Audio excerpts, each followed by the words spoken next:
21 मई 1991, वो तारीख जिसने देश को हिला दिया।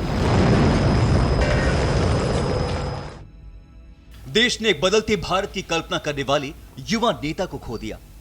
वो नेता जो अपने आप से जूझ रहा था, जिस पर आरोप लग रहे थे कि उसे भारत की अच्छी समझ नहीं है, और अपने आप को साबित करने की जिद में ही राजीव गांधी सत्ता खोने के बाद देश भर में घूम रहे थे।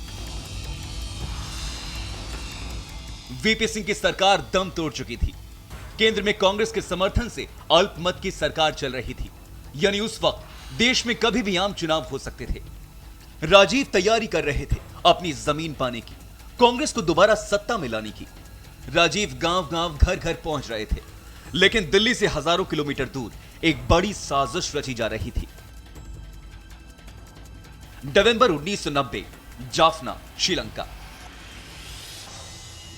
घने जंगलों के बीच आतंकी ठिकाने में प्रभाकरण बैठा था। उसके साथ बैठे थे उसके 4 साथी, बेबी सुब्रमण्यम, मुथुराजा, मुरुगन और शिवरासन। एक बड़ी साजिश बन रही थी। गोपनीय मीटिंग में राजीव गांधी की मौत के प्लान पर मुहर लग गई। पूरी जिम्मेदारी 4 लोगों को सौंपी गई। बेबी सुब्रमण्यम, हमलावरों के लिए ठिकाने का जुगाड़ करना था इसे। मुथुराजा, प्रभाकरण का खास था, हमले के लिए पैसे की जिम्मेदारी इसके कंधों पर थी। मुरुगन, यह विस्फोटक एक्सपर्ट था, हमले के लिए जरूरी चीजों का इंतजाम इसी ने किया। शिवरासन, यह लिट्टे का जासूस था, हत्या की पूरी जिम्मेदारी इसके कंधों पर थी। दुनिया के सबसे खतरनाक आतंकवादी प्रभाकरण से राजीव की हत्या का फरमान लेने के बाद बेबी सुब्रमण्यम और मुथुराजा 1991 की शुरुआत में चेन्नई पहुंचे। इनके जिम्मे था बेहद अहम और शुरुआती काम। चेन्नई पहुंचकर बेबी और मुथुराजा को ऐसे लोग तैयार करने थे जो मकसद से अनजान होते हुए भी डेथ स्क्वाड की मदद करें। खासतौर पर राजीव गांधी के हत्यारों को हत्या से पहले रुकने का घर दें और हत्या के बाद छिपने का ठिकाना। अब इन आतंकियों के सामने चुनौती थी एक टीम बनाने की। बेबी सुब्रमण्यम और मुथुराजा चेन्नई के शुभा फोटो न्यूज एजेंसी पहुंचे। एजेंसी का मालिक शुभा सुब्रमण्यम एलटीटी का समर्थक था। उसे पहले से ही मालूम था कि आखिर करना क्या है। बेबी ने फोटो एजेंसी में काम करने वाले भाग्यनाथन को अपने चंगुल में फंसा लिया। फिर उसकी मुलाकात नलिनी से हुई, जो भाग्यनाथन की बहन थी। अब सब एक हो गए थे। यहीं से साजिश धीरे धीरे बढ़ रही थी। एक तरफ बेबी सुब्रमण्यम चेन्नई में रहने के लिए सुरक्षित ठिकाने बना रहा था, तो दूसरी तरफ मुथुराजा बेहद शातिर तरीके से अपनी क्रूर साजिश में शामिल करने के लिए लोगों को चुन रहा था। चेन्नई की शुभा न्यूज़ फोटो एजेंसी में काम करने वाले लोग इन शैतानों के लिए वरदान बन गए थे, और यहीं से मुथुराजा ने 2 फोटोग्राफर रविशंकरन और हरिबाबू को चुना। मुथुराजा ने हरिबाबू को राजीव गांधी के खिलाफ भड़काना शुरू कर दिया।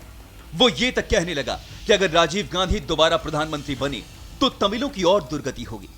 हमले का मास्टरमाइंड जुड़ने वाले हर शख्स के दिमाग में राजीव गांधी के खिलाफ भीषण नफरत पैदा कर रहा था। उसे पता था कि भयंकर नफरत के बिना घिनौनी साजिश अंजाम तक नहीं पहुंचेगी। जब बेबी और मुथुराजा ने अपने अपने 4 लोग जोड़ लिए तो साजिश में मुरुगन की एंट्री हुई। मुरुगन ने चेन्नई पहुंचकर बहुत रफ्तार में साजिश को अंजाम देने की कोशिश तेज की।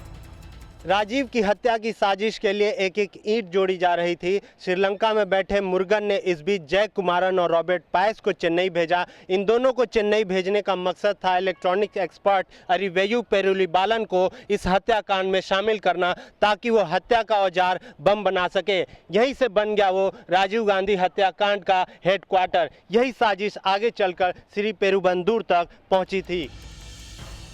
राजीव गांधी की मौत की साजिश धीरे धीरे आगे बढ़ रही थी। एक के बाद एक कड़ियां जुड़ रही थी। दूसरी तरफ राजीव गांधी का लगातार लोगों से मिलना जारी था। वो गर्मजोशी से लोगों से मिलते, कई बार तो वो जनता के बीच पहुंच जाया करते। वो नहीं जानते थे कि उनका यही अंदाज उनकी मौत की वजह बन जाएगा।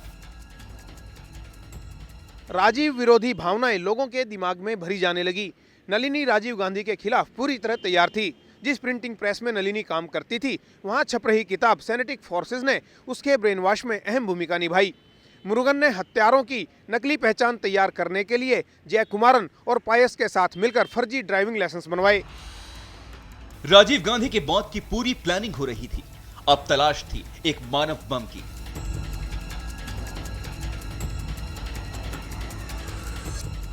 वो मानव बम आखिर कहां से आया और कैसे ये तलाश पूरी हुई, हमारी अगली रिपोर्ट में देखिए।